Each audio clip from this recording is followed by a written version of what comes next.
Jennifer had never had that such money in her hands before. 5 million.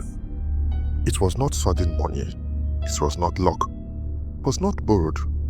It was 5 years of discipline. 5 years of saving. 5 years of dreaming. 5 years of planning a provision store she believed would secure her future. She knew the shelves she wanted. She knew the name of the shop. She had even imagined the day she would unlock the door and smile. And that day, she walked into the bank. The hall was crowded, paper shoveled, voice murmured. Jennifer sat quietly as her number was called. 5 million naira, she said. The cashier looked at her twice. As the money was counted, her heart raced. But she reminded herself, this is love. This is teamwork. This is temporary. When she handed the money to Ebuka, she did not expect what followed. Ebuka dropped the bag slowly, then he went on his knees. Jennifer, his voice shook. Tears streamed down his face. I don't deserve, he cried. You have done what no one has never done for me. Jennifer panicked. She held his shoulders. Please, she whispered. Don't cry. I believe in you. Ebuka held her hands tightly. I will pay you back, he said. Well, I will make sure I make you proud. But the tears were not from love. They were from shock. Shock that she had gone this far. Shock that the plan was working better than expected. 1 week later, Ebuka returned. This time his face was serious. The money helped, he said. But it's not enough. Jennifer felt her chest tightening. Enough for what? The store, he replied. If we don't stock it well, it will fail. How much more? She asked. Ebuka hesitated. Another 5 million. Jennifer laughed weakly. This is a lot. I won't ask if it wasn't necessary, he said. This is the last one. Whenever Jennifer asked to see the store, Ebuka had an excuse. Soon, not yet. Trust me. She didn't know there was no store. Only stories. One evening in her apartment, Ebuka held her hand again. Dear, our future will be beautiful, she said softly. Once this business grows, I will buy you provision store everywhere. Jennifer smiled. She believed him. At work the next day, Priceless announced a staff loan. Jennifer applied. 3 million naira came in. She collected 5 months' salary upfront also. Another 5 million. She gave it to Ebuka without hesitation. Ebuka never did anything for Jennifer. Not on her birthday, not on special day. But Jennifer defended him. He's trying, she told herself. What she didn't know was that while she was planning for them, Ebuka was planning his exit. That morning, Ebuka was unusually calm. He kissed her forehead. I will see you later, she said. Jennifer smiled. At work, she sent him messages. No reply.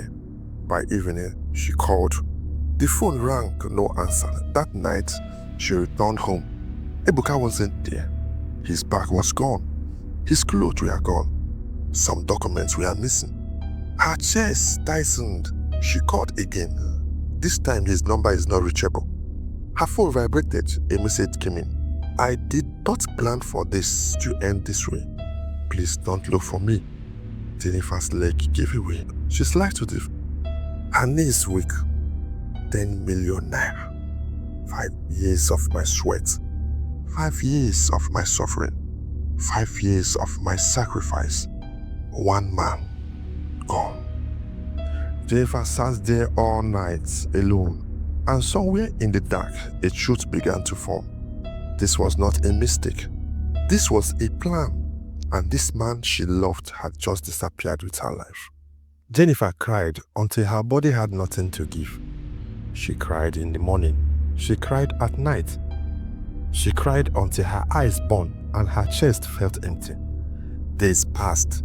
She did not go to work. She did not answer calls. Food lost its taste. Sleep became a stranger. In just a short time, Jennifer slimmed down. Her cheek sank. Her clothes hung loosely on her body. Anyone who saw her would think she had been sick for months. But her sickness was not in her body. It was in her heart. When Ngozi heard what had happened, she did not hesitate. She traveled all the way from Aba. When she entered Jennifer's apartment and saw her friend sitting quietly on the floor, eyes swollen but weak, Ngozi dropped her bag and cried. "What did this man do to you?" she asked. Jennifer could not answer. She just shook her head. Ngozi held her and cried with her. Together, they went to the police station. Jennifer narrated everything with a shaking voice: the money, the lies, the disappearance. The officer listened, wrote things down, then asked one question. "Do you have his picture?" Jennifer froze. She searched her phone. Nothing. No picture, no video, no clear identity. Ebuka had never allowed it. The investigation did not last long. Without a face, without a trace, the case went nowhere. Jennifer walked out of the station feeling more alone than ever. Out of fear and shame, Jennifer kept quiet. She did not tell her friends. No one knew about Ebuka. No one knew what he looked like. She carried the story alone, and it crushed her. The bills came. The loan payment reminders came. Jennifer had no money. She lost her job. Then she lost her apartment. One loss after another, like punishment. One evening, Jennifer walked along the road of Independence Layout slowly. Her mind was full. She replayed everything. The smiles, the promises, the moment she ignored her instinct. If only I had been observant, she thought. If only I had not been blinded by love. Tears rose freely down her face. She did not notice when she reached the middle of the road. She did not notice the sound of the vehicle. The impact came suddenly. Pain, darkness, voice shouting. Jennifer woke up in the hospital bed. Her head was bandaged. Her body felt heavy. She was in the female ward. She had sustained a head injury. Later, she learned what happened. Chief Eze's driver had knocked her down, and Chief Eze has taken the full responsibility. Every morning, Chief Eze came with food. Every evening, he returned with fruits. He did not ask questions. He just ensured she was cared for. Days passed, weeks passed. Slowly, Jennifer regained strength. One evening, Chief Eze sat beside her bed. He looked at her gently. "Why did you want to kill yourself?" he asked. Jennifer's eyes filled with tears. She tried to speak. Her voice broke. And for the first time, she told someone everything. The love, the betrayal, the money, the job, the apartment. She told him how the man she trusted had used her, how everything she built collapsed. Chief Eze listened, quietly, carefully. When she finished, they were both silent, and something shifted. Jennifer did not know it yet. But this was the moment her life began to turn. Chief Eze was not loud. He did not enter rooms announcing himself. He did not dress to intimidate. He did not speak more than necessary. But when he spoke, people listened. He was a man in his late 50s, broad-shouldered, calm-eyed, with a voice that carried weight without force. Years of leadership had set into him, not as pride, but as discipline. Chief Eze was wealthy, yes, but his wealth did not define him. His first strength did. When his driver knocked Jennifer down, Chief Eze did not shout. He did not look for excuses. He did not send money to silence the matter. He went to the hospital himself. He paid every bill, not because he feared consequences, but because he understood responsibilities. Chief Eze had buried people before, not through accidents, through life. He had watched men fail because of greed, watched women break down of misplaced trust, watched young people destroy themselves quietly while the world looked away. So when he saw Jennifer lying unconsciously, bruised and broken, he did not see a liability. He saw a soul on the edge. He noticed small things. The way she slept without peace, the way her finger trembled even in rest, the way tears leaked from her eyes without sound. Pain like that, he knew, did not come from a vehicle. It came from betrayal. Chief Eze never asked question at first. He waited. He brought food himself, not canteen meals, but home-cooked ones. He brought fruits in the evening, not to impress, but to remind her that someone remembered her. Consistency was his language. When he finally asked question, it was not harsh. Why did you want to kill yourself? I asked again. Not what happened. Not who hurts you, but why.